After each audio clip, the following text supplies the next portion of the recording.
Hi friends and friendly subscribers, welcome back to my channel. This is Ina here Tarot, and today we're going to unbox the Shadowland Tarot by Monica Bodersky. This is not really a new tarot deck. It's been in the market for a while, for a few years at least, but for some reason I never got into it. And when the first time it came out, I think this deck is like quickly sold out, something like that.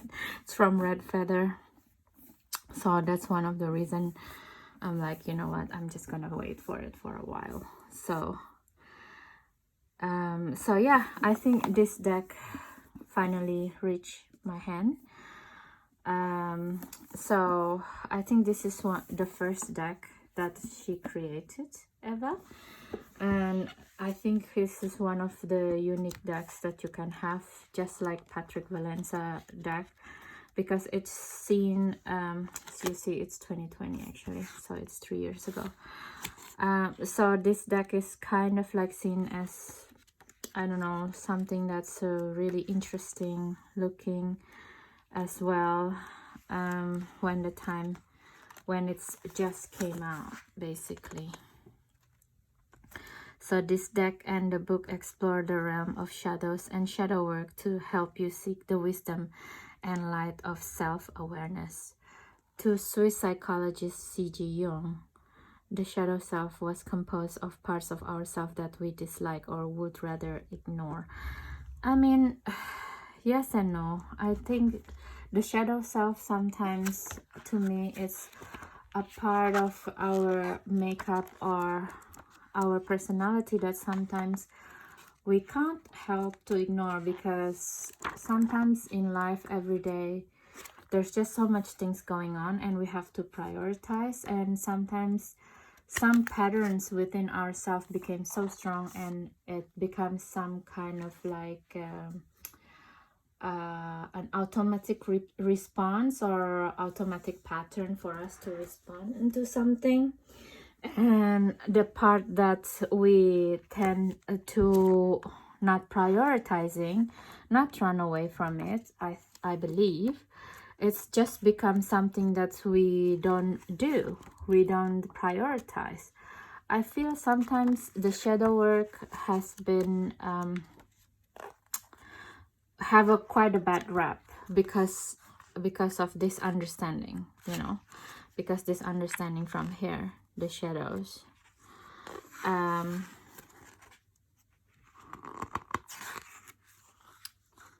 This one that would rather ignore. Sometimes we can't help but ignore some part of us because maybe it's inconvenient, maybe it makes us scared, maybe we don't know, maybe we're not being taught how to deal in different way. For example, for me, like financial education is something that my parents never passed down on me, but passed down on my brothers, because I came from a very Chinese family and they expect me to be taken care of by my future husband. So they don't think that financial savviness is something that daughters must have, and of course it's a big disaster.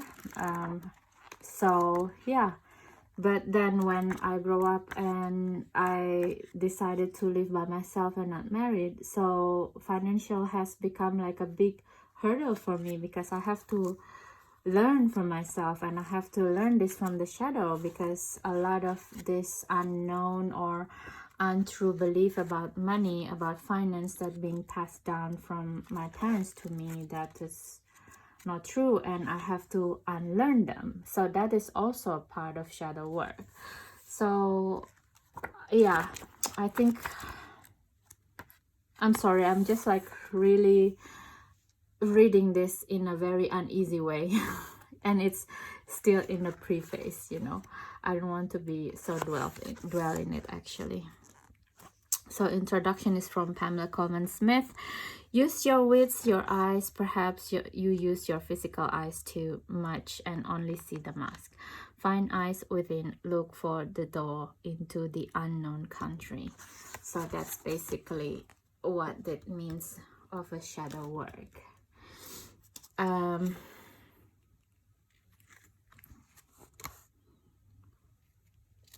So yeah, this is nice because we're learning from her how she deals with her shadow work.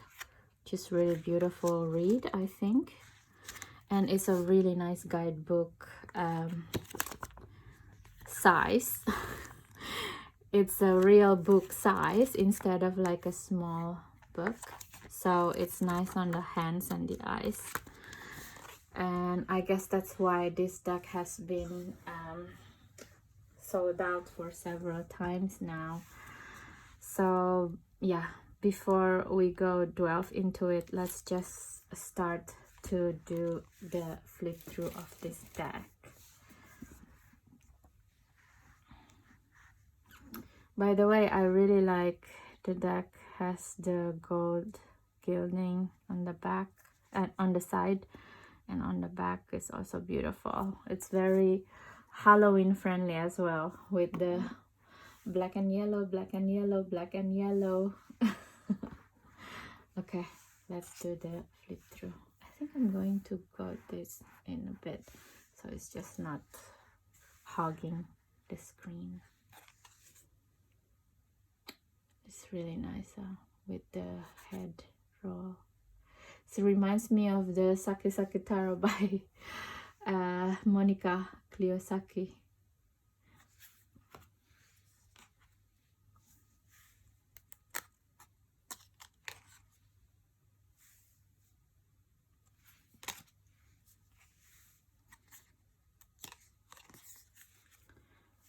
I like the fact that the eye part is hollow. It's kind of add the creepiness, but at the same time it denotes that seeing the world through a fresh pair of eyes is not filled with memory,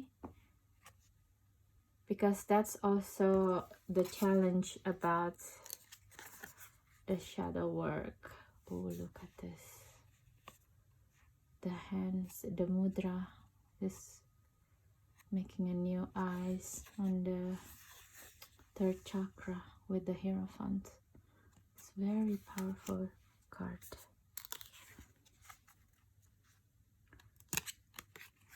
It's kind of remind me of Michael Kors when he was the one of the main judge in Project Runway, and some of the designers sometimes not listening to their gut feeling the first time of their design, and Michael Kors would say, you have to listen to their gut, you have to listen to your gut, you know, something like that, and listen to your first feeling for the design. That's the correct one a lot of times. And we self-doubt listening to other people or seeing other people design of life, and we forgot why we're doing things certain way in the first place. And the Chariot with the hollow eyes, spiders, also really cute. Everybody in this deck are hollowed eyes.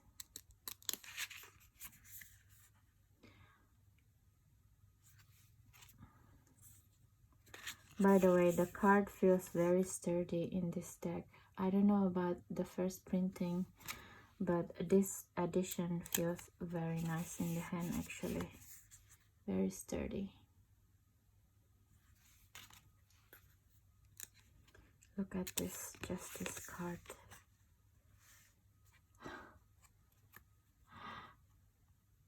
The balance between the heart is also the law of Ma'at still. The balance between the heart and the feather. Light feather heart.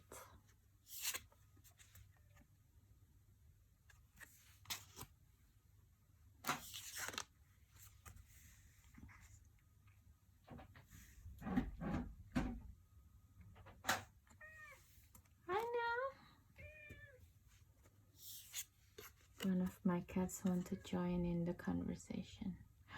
Look at this Temperance. Isn't this looks like Dracula, isn't it? Very interesting.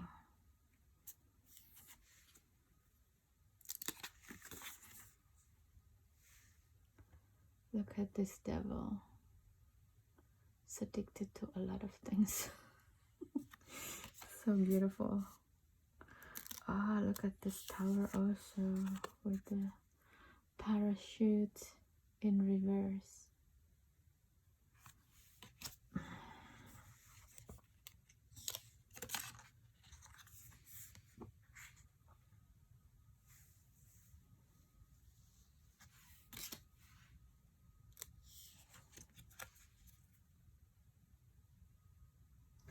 Oh my god, look at the lobster is attached to her, and the moon has the mask of the wolf on it. It's so beautiful, this card.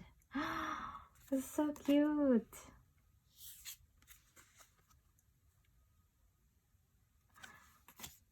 So nice. And the judgment is discretion. Yeah. Looking at things from disidentified point of view with wisdom.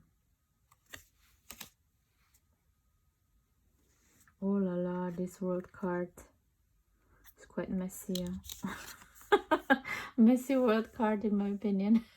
But it's so cute. There's a sloth here.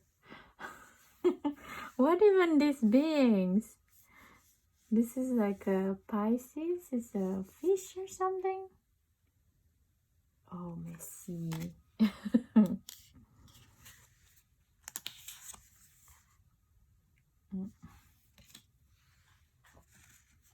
Wow. Like, look at this edgy preference with the Thoth and the Pharaoh.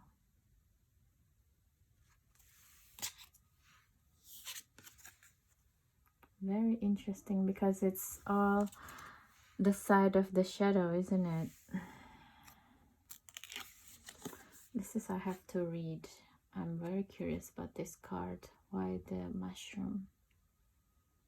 Is this like holding on to knowledge or something?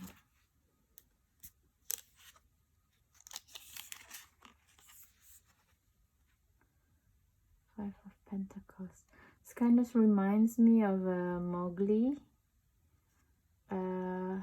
When Mowgli from Rudyard Kipling's story. So there's this threshold where he as a child has to decide if she wants to go to live with other humans, or he preferred to stay in the jungle to live with his animal family. It's beautiful card of 5 Pentacles actually. It shows you like the next step, the next threshold to evolve, instead of just like putting the figure in poverty. Sometimes poverty is really because lack of knowledge. Like I told you before, right? Just now, this is how it makes me feel actually with my family, with the financial education, because my parents didn't pass down the financial savviness. So it feels to me like I'm the monkey looking at my brothers and his family being able to enjoy life because they are being supported financially by my parents, giving the seeds money and stuff like that, you know. And I wasn't.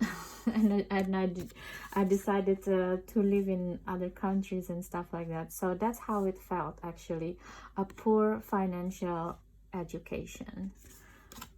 Such a beautiful, you see, it's resonated. I didn't even know that the picture will be like this. How can I know? I hardly see other people flip through before I do the flip through myself, because I want to be surprised like this. Look at this. This is like a Russian doll feeling, and it's also like evolution. way of seeing things and doing things. Huh? The karma. It's beautiful, beautiful work. Oh, I love this Eight of Pentacles.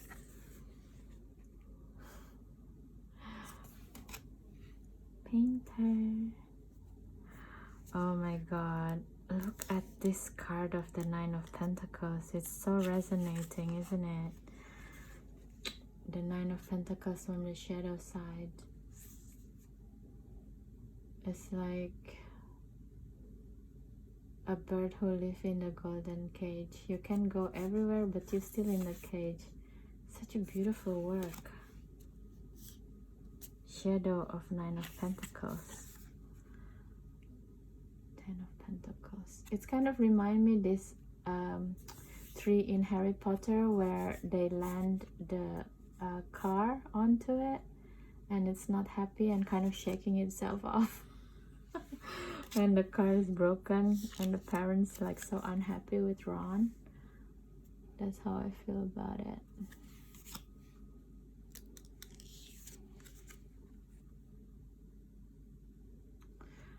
With the snail as Knight of Pentacles, is again reminds me of the Squid Cake Marseille tarot. The Knight of Pentacles also on a snail. Snail slime now making a lot of money actually. They made it into eco-friendly type of what do you call it, soap. Queen of Pentacles. Oh, look at this guy. It's like a potato, crystalled up potato. It's so funny.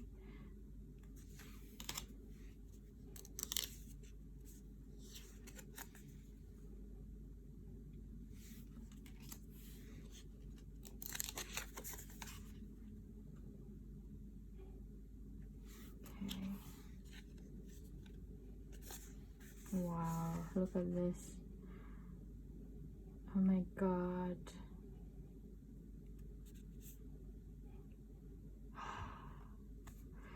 I have no words to say because it's really resonating with one of my friends, let's say.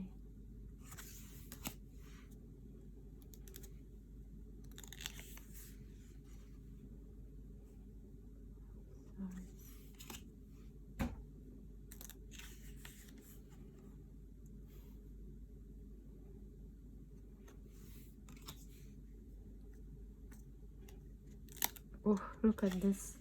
Six of Swords is very interesting. Certainly is the magician who's like using the dragon energy instead of natural water to go into different places. Is it like the shadow of the Six of Swords is like it's kind of like I'm sorry, my cat is trying to go out from her cat flap, his cat flap. So it feels like the shadow of the Six of Swords is something that it's something that you're kind of overpass or spiritual bypassing or overpass grief or something like that. Instead of just like running it through your emotional body, you try to will it into it. It felt like that.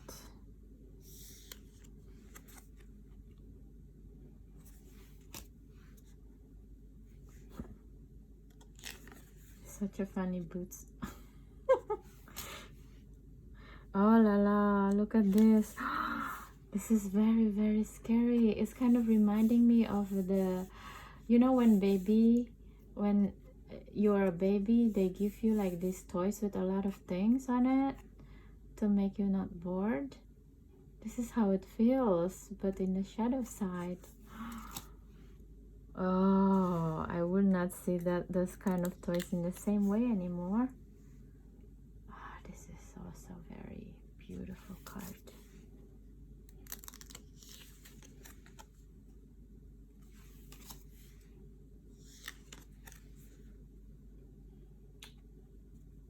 vampiric energy.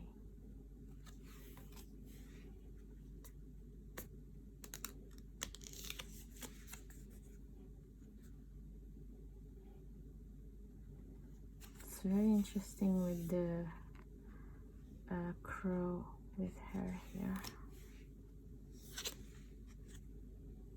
Wow, this is like a vampiric energy also.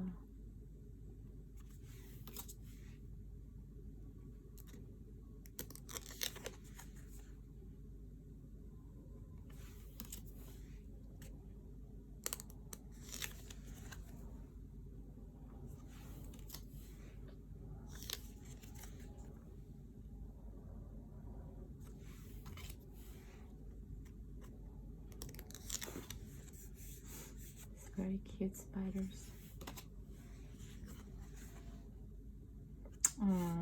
That is really cute also. It's like a bird narwhal or something like this.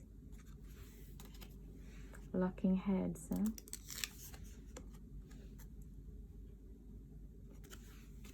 I think Monica Bodirski is a very, in this deck, is very resonating on how she felt at the time. And she's gone through this shadow work part of her. The cards are so unique, and I haven't seen some of them depicting the archetype energy in this way.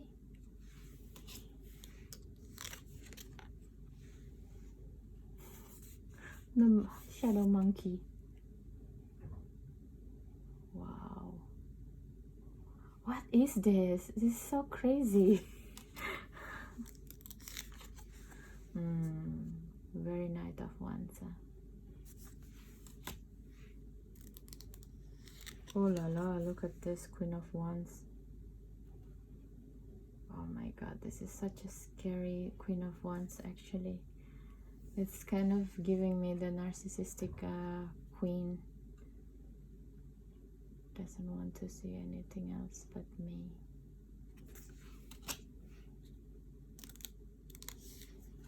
Wow, look at this. It looks like Charnunos.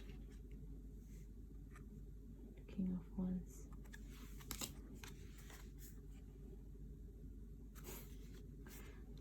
Fishy.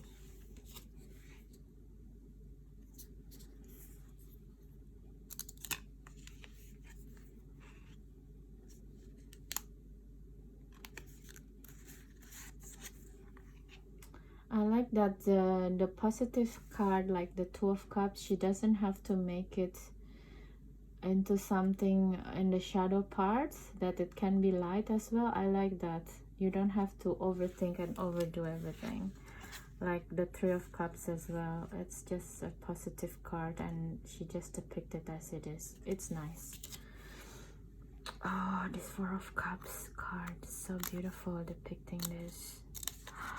Ruminating, over-ruminating, over-ruminating, overthinking and boredom at the same time. So beautiful.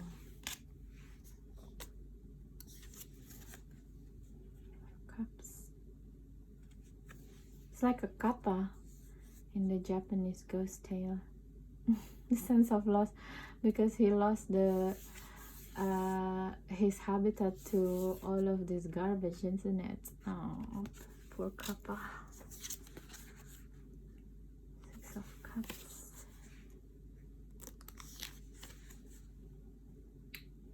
Illusion. Wow.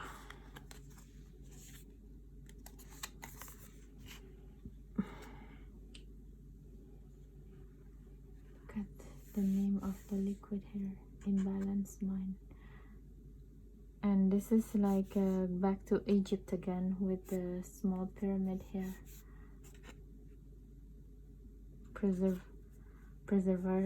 Preservation. So it's like, no more, let me die. Sorry. Oh wow, with the baleine, with the whale. Nine of Cups. The paint? Don't understand this. I have to read the guidebook.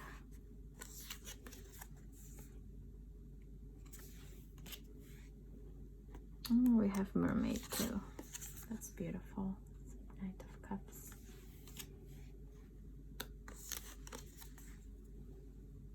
Queen of Cups. Oh wow. So even in the shadow, she will be like the light tower and will call you with her music. Such a beautiful image. Oh, I love this Nautilus as the King of Cups, because Nautilus is a very ancient animal and hardly evolved. So it's okay living in the water for 1 billion of years. Like you can see Nautilus from today, and the ones that fossilized from 1 billion years ago, they hardly evolve at all. So it's just staying the same within the realm of emotions or cups, basically. It's beautiful, beautiful deck.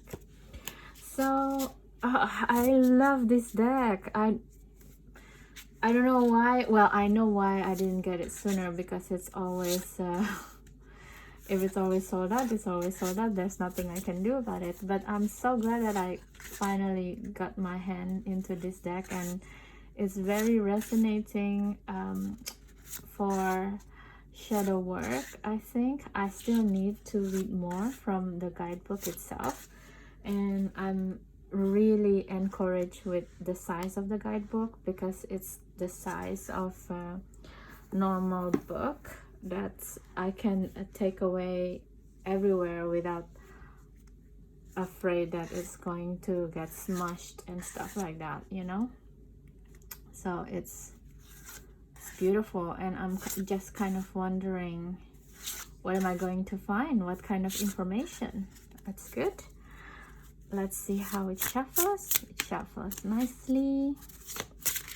I don't know about the riffle shuffle. Maybe we just try it gently.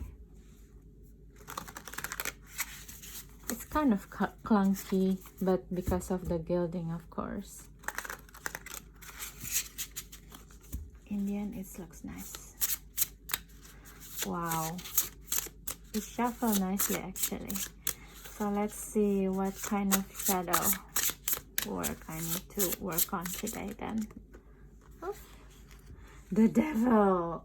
Okay, I need to work a little bit on my addiction, probably. Let me think about it. Okay, so that's it for now, guys. I hope you like this video. If you do, please don't forget to subscribe, share, and comments, because that's the best way for you to be able to help me keeping this channel alive. And probably the devil asked me to stop this video because I've been binging making video. Also, it is time to actually work with this energy. And please don't forget to subscribe, share, and comments if you like this video, and I hope I get to see you in the next one. See you guys. Bye bye.